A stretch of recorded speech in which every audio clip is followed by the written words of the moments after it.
بسم اللہ الرحمن الرحیم۔ السلام علیکم۔ حضرت سیدنا ابن عمر رضی اللہ تعالی عنہ روایت کرتے ہیں کہ رسول کریم صلی اللہ علیہ وسلم نے فرمایا کہ اللہ تعالیٰ کے نزدیک سب سے بڑے مرتبہ کا جنتی وہ شخص ہوگا جو صبح و شام دیداری الہی سے مشرف ہوگا۔ اس کے بعد آپ صلی اللہ علیہ وسلم نے یہ آیت کریمہ تلاوت فرمائی، وجوہ یومئذ ناظرہ الی ربہا ناظرہ۔ کچھ منہ اس دن تر و تازہ ہوں گے اپنے رب کو دیکھتے ہوئے۔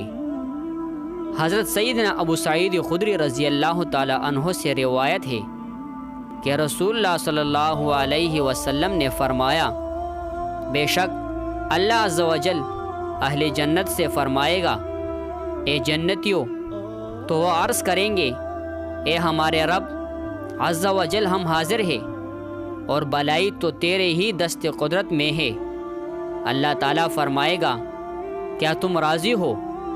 تو وہ عرض کریں گے، اے ہمارے رب عز و جل، ہم کیوں ناراضی ہوں کہ تو نے ہمیں وہ کچھ عطا فرمایا جو تو نے اپنی مخلوق میں کسی کو عطا نہیں فرمایا۔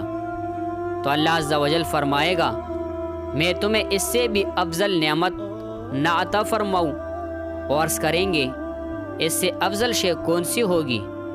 تو اللہ عز و جل فرمائے گا، میں تمہیں اپنی رضا سونپتا ہوں، لہٰذا آج کے بعد کبھی تم سے ناراض نہ ہوں گا۔